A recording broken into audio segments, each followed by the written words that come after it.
یہ میری ज़िंदगी की हकीकी कहानी है। तालीम मुकम्मल करने के बाद मेरे लिए एक अच्छे घर से रिश्ता आ गया। घर वालों ने बताया कि लड़का बहुत खूबसूरत है। शादी की पहली रात मुझे मालूम हुआ कि मेरा शौहर पागल है। उसने रात अपने सब घर वालों को एक कमरे में बंद कर दिया और फिर आकर मुझे रस्सी से बांध दिया। अगले ही लम्हे ये देखकर मेरे होश उड़ गए कि ये कहानी हकीकत पर मबनी है और जिन खातून की हकीकी ज़िंदगी से ताल्लुक़ रखती है, मैं उन्हीं की ज़ुबानी बयान कर रही हूँ। कहानी में असली नामों की जगह फर्जी नाम इस्तेमाल किए गए हैं। कहानी शुरू करते हैं। मेरे अब्बू सरकारी मुलाजिम थे और हमारा ताल्लुक एक मिडिल क्लास फैमिली से था। मेरे अब्बू नेक मगर निहायत सख्त मिजाज इंसान थे। हम सभी बहन भाई उनसे बहुत डरते थे। बासूल किस्म के थे, लिहाजा किसी भी काम में बेअसूली को पसंद नहीं करते थे। यूँ कुछ लोग तो उन्हें बहुत पसंद करते थे और कुछ उनसे खार खाते थे। मैंने मैट्रिक कर लिया तो मुझे घर बिठा दिया गया। मैं आगे पढ़ना चाहती थी। हमारा नज़दीकी शहर छोटा सा था जहाँ लड़कियों के लिए कोई अलहदा कॉलेज ना था। एक ही कॉलेज था कि जहाँ लड़के लड़कियाँ इकट्ठे पढ़ते थे और मेरे अब्बू को एजुकेशन के सख्त खिलाफ थे।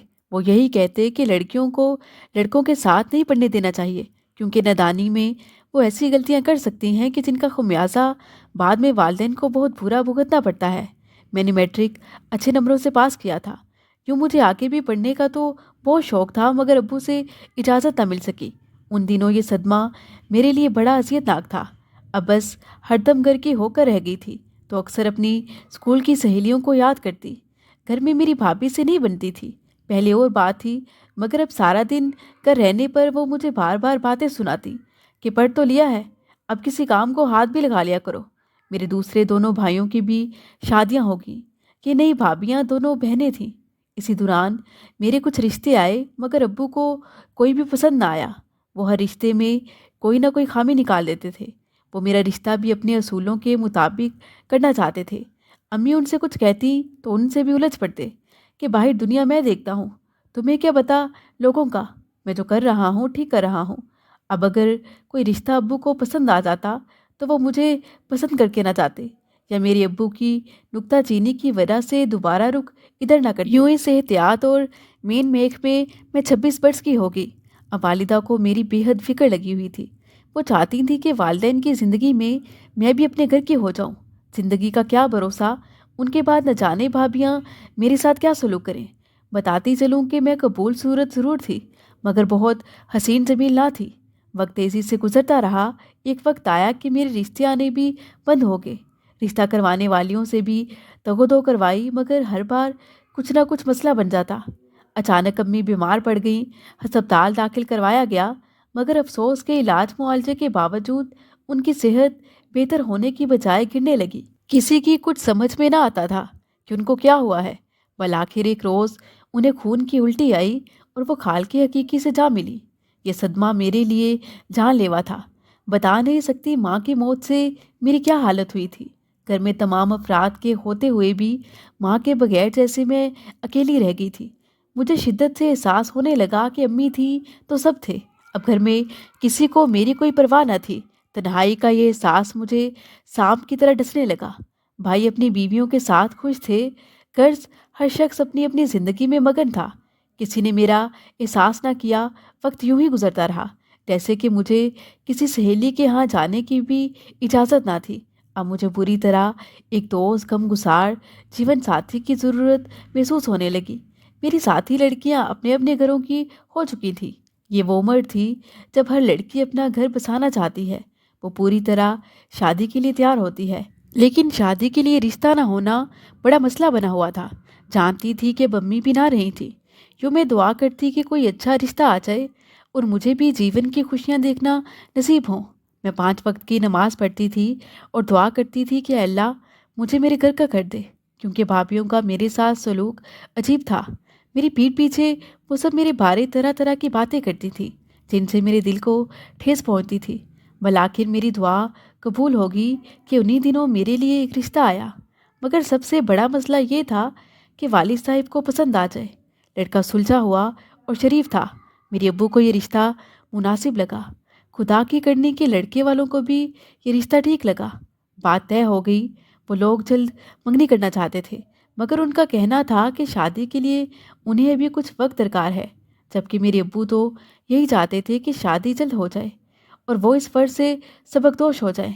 मगर फिर कुछ सोच समझ कर इस रिश्ते को हाथ से जाने नहीं दिया और उन लोगों को भी वक्त दे दिया कि जब आप कहेंगे तभी शादी कर लेंगे।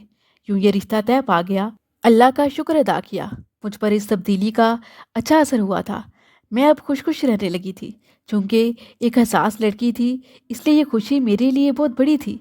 सोचती थी कि शादी हो जाएगी, हम सफ़र की मोहब्बत मिलेगी तो मेरी ज़िंदगी खूबसूरत हो जाएगी। लड़के वालों ने मेरे वालिद से 3 सालों की मुद्दत मांगी कि हमारा दूसरा बेटा 3 साल बाद बैरून मुल्क से आएगा और हमारा दोनों बेटों की एक साथ शादी करने का इरादा है। अगरचा ये बहुत तवील अरसा था, मगर हमें उनकी बात मानते ही बनी, वरना शायद हमेशा की तरह ये रिश्ता भी टूट जाता। इस अरसा में भाभीयों ने जीना मुहाल कर दिया। भाइयों से मेरी उल्टी सीधी शिकायतें लगाती। मैं तो गिन गिन कर दिन गुजार रही थी कि कब इनकी इन बातों से मेरी जान छूटे। खुदा खुदा करके 3 साल बीत गए और लड़के वाले शादी की तारीख लेने आ गए।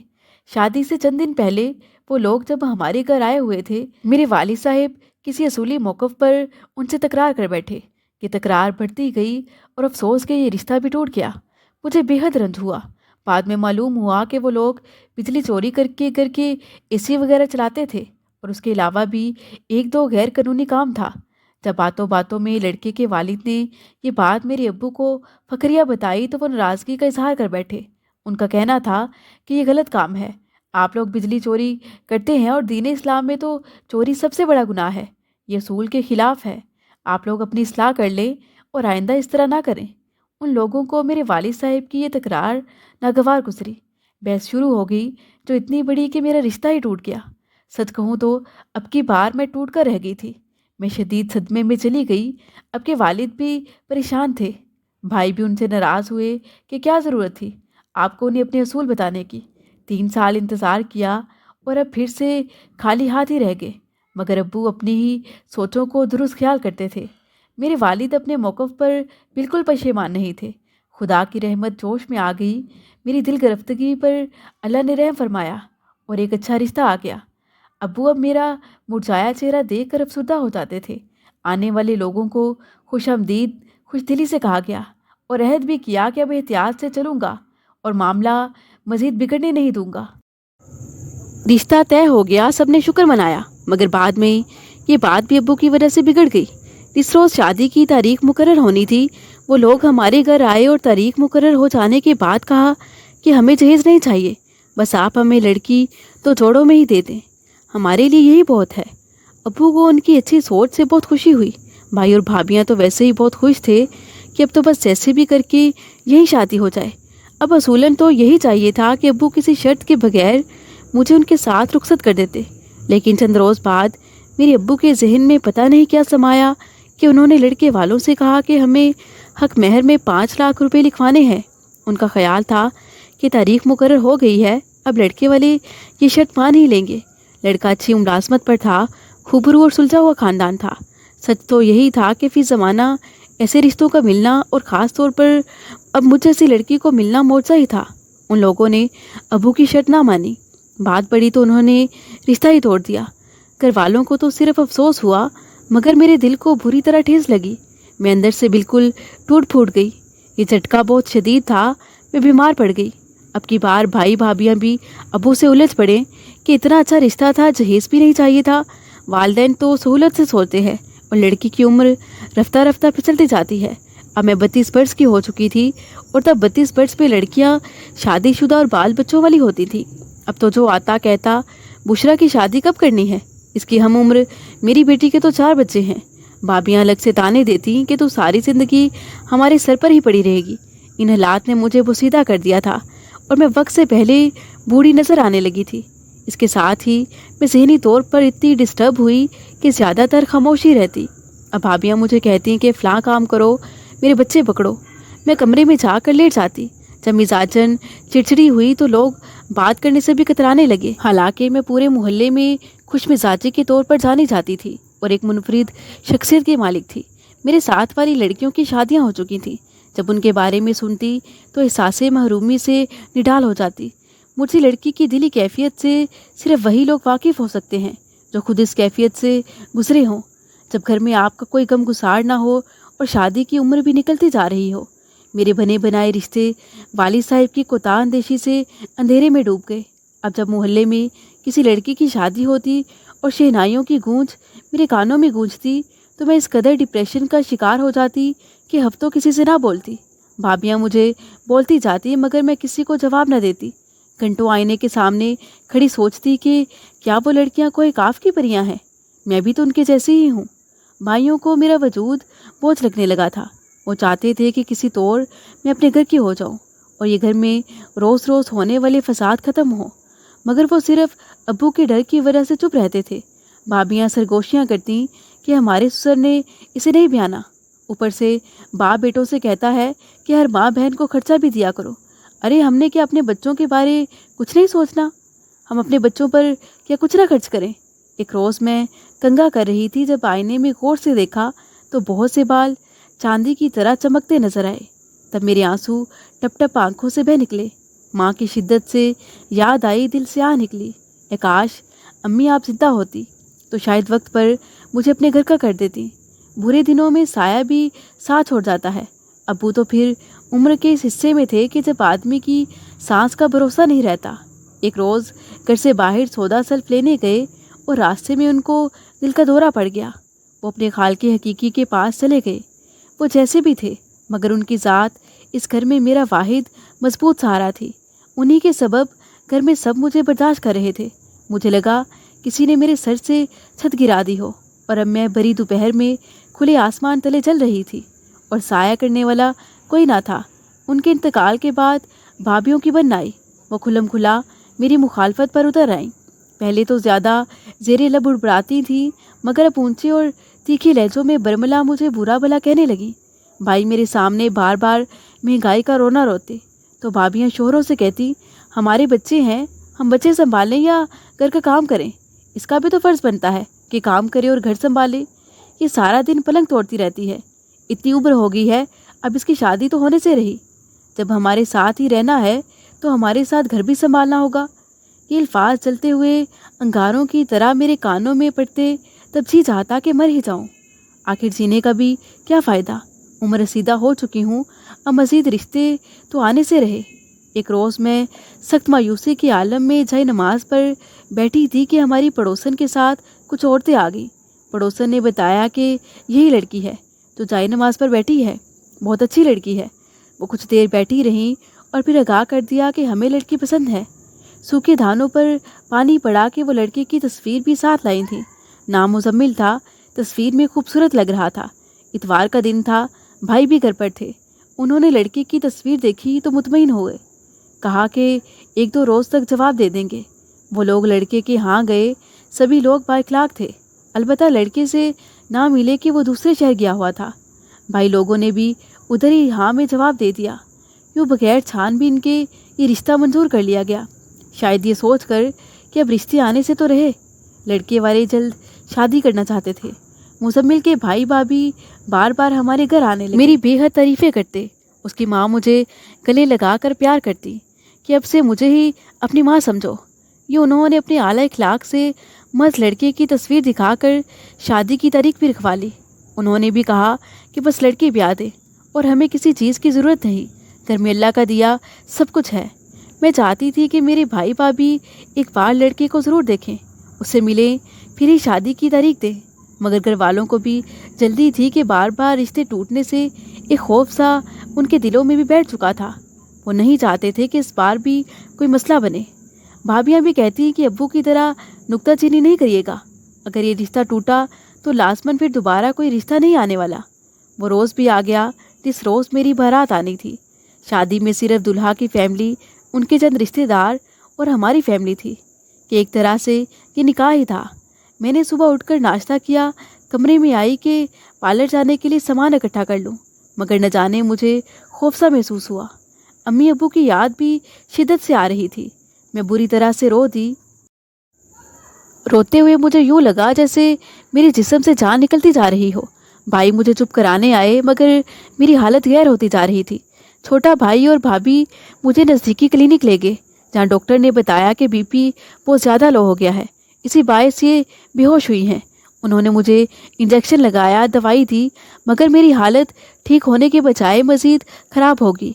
उन्होंने मुझे ड्रिप्स लगा दी। घर बारात आ गई, मगर मैं क्लिनिक थी। घर में कुछ औरतें दुल्हन देखना चाहती थी, मगर दुल्हन होती तो दिखाते। बाराती औरतों को यही कहा गया कि दुल्हन अभी तैयार हो रही है, जब तैयार हो जाएगी तो देख लेना। इधर क्लिनिक में मेरी हालत ज़्यादा बेहतर ना हुई तो उधर मौजूद नर्स ने कहा अस्पताल ले जाएं। भाई कह रहे थे डॉक्टर साहब आज इसकी शादी है, अब हम कहाँ अस्पताल लेकर जाते रहेंगे। लड़के वालों से भी कुछ कहेंगे तो साथ आए लोग सोचेंगे कि न जाने लड़की को क्या मसला है। 2 घंटे बाद मेरी हालत कुछ बेहतर हुई। मुझे क्लिनिक से ही ब्यूटी पार्लर ले गए। 15 मिनट में थोड़ा सा मेकअप करवाया और घर ले आए। मैं स्टेज पर बैठी थी, मगर सर चकरा रहा था। भाभी मेरे साथ बैठी थी। बीमार होने के बावजूद मैं दुल्हन बनकर अच्छी लग रही थी। बाराती औरतें कह रही थीं दुल्हन तो अच्छी है। न जाने किस तरह निकाह की रस्म अदा हुई। मुझे सब कुछ फिल्मी सा लग रहा था, एक ख्वाब ही तो लग रहा था। दूल्हा के बारे में कहा जा रहा था कि खूबसूरत है। मैं बस निकाह नीचे किए बैठी थी। रुखसी हो गई, मगर शायद मुझे शादी रास ही ना थी। आज तक जब भी रिश्ता पक्का हुआ टूट गया। शायद अगर ये खुशी मुझे रास होती तो बहुत पहले ही दुल्हन बन चुकी होती। रुखसी के बाद जब मुझे घर लाया गया तो दूल्हा बज़ाहिर ठीक लग रहा था, मगर वो सारी रात मेरे कमरे में ना आया और रस्में अदा होने के बाद ही वो मुझे कहीं नजर ना आया। सास ने मुझे बताया कि हमारी ज़मीनों का कुछ मसला चल रहा है। अभी उसके ताया का फ़ोन आया था, इसलिए मुजम्मिल और उसका बड़ा भाई गाँव चले गए हैं। शादी के दूसरे रोज़ शाम वो घर आया, मगर कुछ अजीब हरकतें कर रहा था। यूँ दूसरे रोज़ ही मुझे पता चल गया कि मेरा दूल्हा नॉर्मल आदमी नहीं है। उसका दिमागी तवाज़ुन बिगड़ा हुआ है। वो कभी बिल्कुल नॉर्मल इंसान की तरह नज़र आता और कभी अजीब हरकतें करने लगता। उसी रोज़ रात में उसे न जाने क्या हुआ कि अपने छोटे भाई और 2 बहनों को कमरे में बंद कर दिया और बाहर से कुंडी लगा दी। सास और जेठ उसे बच्चों की तरह समझा रहे थे कि अभी ऐसे नहीं करेंगे, दरवाज़ा खोलने दो, मगर वो बज़िद था कि अब मैं इन्हें ऐसे ही बंद रखूँगा। इसके बाद वो मेरी जानिब लपका और कहने लगा, ये किस चड़ेल को घर ले आए हो। सास उसे प्यार से समझा रही थी कि अब ये हमारे घर ही रहेगी। ये सब मंजर देखकर मेरा सर चकराने लगा। मेरे साथ ये कैसा जुल्म हुआ था। इसी असना में मुजम्मिल दूसरे कमरे से भागते हुए आए और उनके हाथ में रस्सी थी। वो कह रहे थे, मैं इसे भी बांधूंगा, जो जो मुझे तंग करेगा मैं किसी को नहीं छोड़ूंगा। मैं इंतहाई खौफजदा होगी। मेरे जेठ और सास ने उसे समझा बुझा कर मुझसे दूर किया। उस रात मैं बेतहाशा रोई और सास को भी खूब बातें सुनाई। वो मुझे बार बार समझा रही थी और माफ़िया मांग रही थी। मुझे कह रही थी कि बेटी हमें माफ़ कर दो, तुम बस थोड़ा सा सब्र से काम लो। डॉक्टरों का कहना है कि ये ठीक हो जाएगा, इसका इलाज चल रहा है। मैं तुमसे वादा करती हूँ कि इस घर में तुम्हें कोई परेशानी नहीं होगी। मैं तुम्हें अपनी बेटियों की तरह रखूँगी। मैंने भी यही सोचा था कि तुम हमारे साथ गुजारा कर लोगी। मैं जानती हूँ कि तुम्हारे साथ जुल्म हुआ है, लेकिन मैं तुम्हारे पाँव पकड़कर तुमसे माफ़ी मांगती हूँ। मुझे हमारे पीर साहब ने कहा था कि इसकी शादी कर दे तो ठीक हो जाएगा। मैंने इसीलिए उसकी शादी कर दी। डॉक्टरों का भी कहना है कि ठीक हो जाएगा। जब से इसका इलाज चल रहा है इसके दौरे बहुत कम हो गए हैं, वरना पहले तो बहुत ज़्यादा पड़ते थे। उन्होंने अपने तौर मुझे मुतमईन करने की कोशिश की, मगर मेरा दिल कैसे मानता। अब समझ आया कि उन्हें मैं ही क्यों पसंद आ गई थी और क्यों वो सब मुझ पर वारी सदके जाते थे। वो जान चुके थे कि मुझ जैसी बिन माँ बाप के लड़की का गुजारा उनके बेटे के साथ हो सकता है, कि जिसकी भाभियाँ भी बस उसे निकालने के दर पे थी। मैंने कुछ दिन सब्र किया, जानती थी कि अब पीछे भी मुझे कितने ताने मिले। मेरे खुदा, मैंने शादी से पहले भाभी और भाइयों के रवैयों की वजह से अहद किया था कि मेरी शादी हो गई तो दोबारा इस घर में कदम नहीं रखूँगी। बस अल्लाह ताला मुझे अपने ही घर में खुश रखे। और ये तूने कैसे हालात पैदा कर दिए थे। मैं अब वहाँ भी कैसे जाती। वहाँ भी मेरे लिए रहना दोबर ही था। किस्सा ये मुख्तसर। अब मुजम्मिल उल्टी सीधी हरकतें करता, कभी आईने के सामने खड़ा होकर मुंह बनाता, कभी खुद से बातें करने लगता। उसकी इन हरकतों को देखकर मेरा दिल धक से रह जाता। बहरहाल मैंने पूरी बहादुरी से हालात का मुकाबला करने की ठान ली।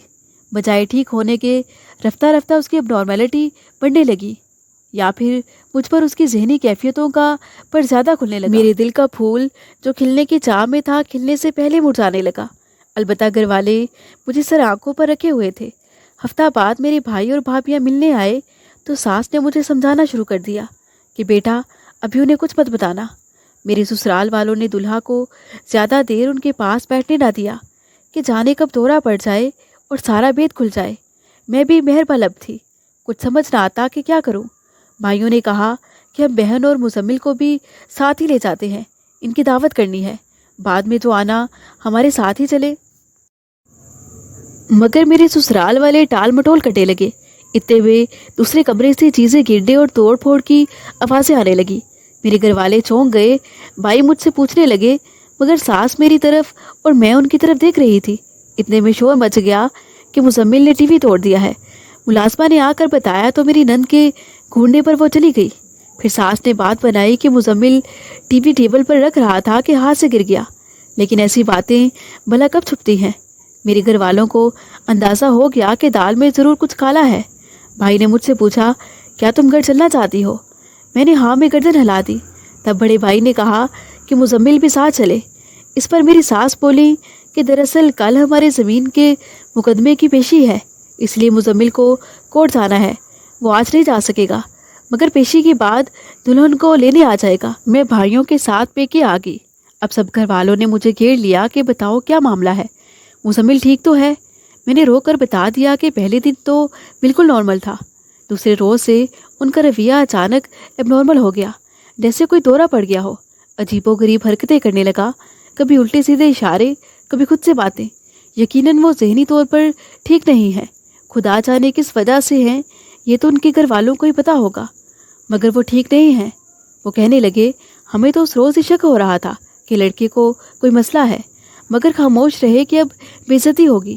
یوں میرے بھائیوں نے آپس میں صلاح مشورہ کیا، پھر کہا کہ اب کی بار تمہیں سسرال چھوڑ آتے ہیں، کچھ روز اور دیکھ لیتے ہیں۔ اگر وہ معمولی ذہنی دباؤ میں ایسی حرکات کرتا ہے تو ایسے لوگ قابل علاج ہوتے ہیں۔ ہم تمہارے سسرال والوں سے کہیں گے کہ اس کا ذہنی امراض کے ڈاکٹروں سے علاج کرائیں، اگر زیادہ اب نارمل ہوا تو بھی بتانا، پھر دیکھیں گے کہ کیا کرنا ہے۔ میرا دل تو نہ چاہا، مگر بھائیوں کے کہنے پر میں سسرال واپس آ گئی۔ 2 بھائی مجھے چھوڑنے آئے، مگر یہاں معاملہ بہت خراب ملا۔ ہم گیٹ سے اندر داخل ہوئے ہی تھے کہ مزمل گھر بھر میں چلاتے بھاگ رہے تھے کہ میری دلہن کہاں ہے، کیا میری دلہن بھاگ گئی ہے؟ بھائی لوگوں کو دیکھ کر وہ لوگ کچھ شرمندہ سے ہوئے۔ میں مزمل کے سامنے گئی تو وہ مجھے دیکھ کر بھی نہ پہچان پائے، پھر کہنے لگے میری دلہن کو چور لے گئے ہے۔ بھائی بھی یہ سب دیکھ رہے تھے۔ مزمل کو اس کیفیت میں دیکھ کر میں رونے لگی۔ ساس مجھے چپ کرانے لگی کہ یہ کیفیت اس پر وقتی ہے، ابھی ٹھیک ہو جائے گا، تم پریشان مت ہو۔ میرے بھائی واپس چلے گئے۔ میں روتے ہوئے سوچ رہی تھی کہ یہ میرے سگے بھائی کیسے ہیں، مزمل کو اس حالت میں دیکھ کر بھی مجھے جہنم میں چھوڑ کر واپس چلے گئے ہیں۔ پھر دل کو دلاسا دیا کہ جو خدا کو منظور، شاید میری قسمت میں یہی ہے۔ چلو جیسا بھی صحیح، شوہر تو ہے، ساس جیٹھ نندے سبھی اچھے ہیں، خدا نے چاہا تو مزمل بھی ٹھیک ہو جائیں گے۔ میرے بے حس بھائیوں سے تو بہتر ہوگا کہ جو اپنے ہوش و حواس میں سب دیکھ کر چلے گئے۔ ایسے بے حس بھائی سے وفا کی کیا امید کہ جو بیویوں کے خوف اور اخراجات کے ڈر سے مجھے ایک پاگل کے سپرد کر چکے تھے۔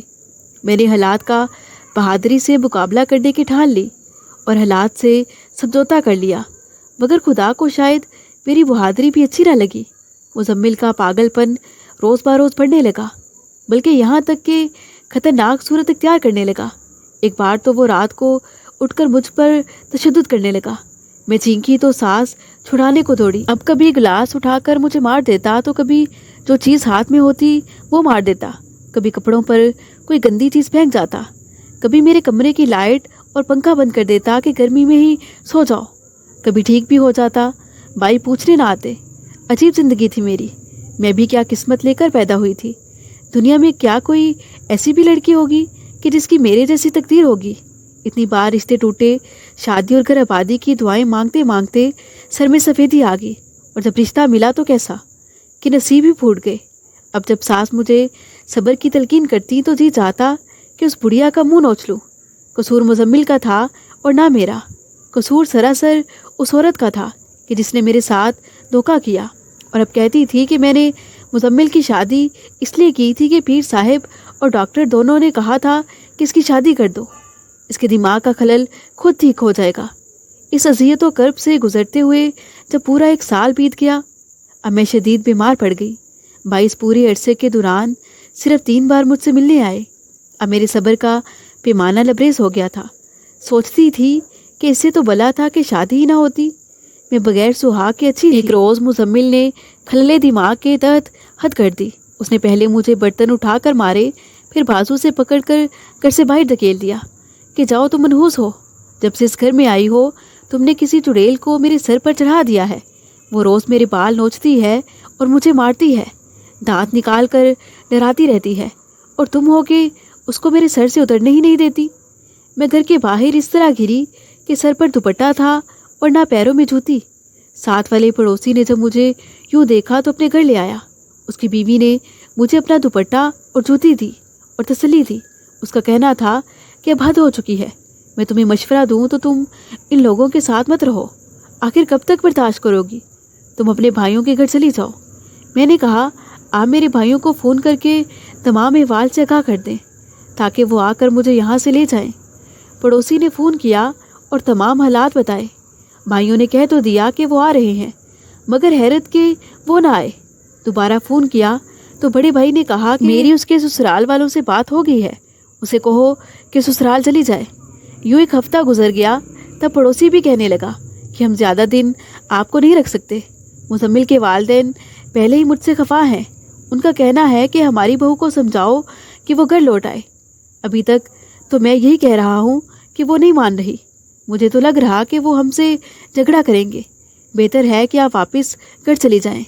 اس کی بیوی نے مشورہ دیا کہ اگر تم اپنے بھائیوں کے گھر بھی نہیں جانا چاہتی، کیونکہ جیسے وہ ہمارے فون کرنے پر بھی نہیں آئے، مجھے نہیں لگتا ان کے دل میں تمہارے لیے کوئی ہمدردی ہے، تمہارے پاس یہ آپشن ہے کہ پھر دارالامان چلی جاؤ۔ میں نے بھی سوچا کہ ایک پاگل کے ساتھ رہنے سے بہتر ہے کہ میں دارالامان چلی جاؤں۔ ان سے کہا کہ آپ مجھے وہاں چھوڑ آئیں۔ انہوں نے اپنے ایک رشتہ دار سے بات کر کے مجھے شہر کے ایک فلاحی ادارے میں پہنچا دیا۔ اس روز سے آج تک میں یہاں ہوں۔ اب تو اس ادارے کے ایک شعبے کی انچارج بن چکی ہوں۔ یتیم بچوں کی دیکھ بھال کا فریضہ میرے ذمہ ہے۔ جب بھی کوئی یہاں اب نارمل بچہ آ جاتا ہے تو میرا دل دکھی ہو جاتا ہے۔ بہت سے بچے بڑوں کے غلط رویوں اور تشدد کے باعث بھی ذہنی توازن کھو دیتے ہیں۔ ان بچوں کو بہت پیار اور توجہ کی ضرورت ہوتی ہے۔ جب بھی میرا واسطہ کسی ایسے بچے سے پڑ جاتا ہے تو مجھے بے اختیار مزمل کی یاد آ جاتی ہے۔ پتہ نہیں وہ بیچارہ کس کارن ایسا بنا تھا، پیدائشی خلل تھا کہ حالات نے اسے ایسا کر دیا تھا۔ ساس تو یہی کہتی تھی کہ بچپن میں وہ بالکل ٹھیک ہوتا تھا، 15 برس کی عمر کے بعد اسے دورے پڑنا شروع ہو گئے تھے۔ آج بھی کبھی کبھار اللہ سے شکوہ کرتی ہوں کہ کیوں مجھے آباد نہ کیا، کیوں میری قسمت میں تنہائیاں لکھی، آخر میرا کیا قصور تھا؟ پھر یہی سوچ کر دل کو مطمئن کرتی ہوں کہ شاید اللہ نے مجھے ان یتیم بچوں کی کفالت کا فریضہ سونپنا تھا کہ جو نہ جانے مجھ سے بھی کہیں زیادہ دکھی تھے۔ اب میں انہی کے ساتھ وقت گزار کر خوشی محسوس کرتی ہوں۔ اللہ تعالیٰ سے دعا ہے کہ وہ سب بہنوں بیٹیوں کے نصیب اچھے لکھے۔ مزید دلچسپ سچی کہانیوں کے لیے چینل کو سبسکرائب کریں۔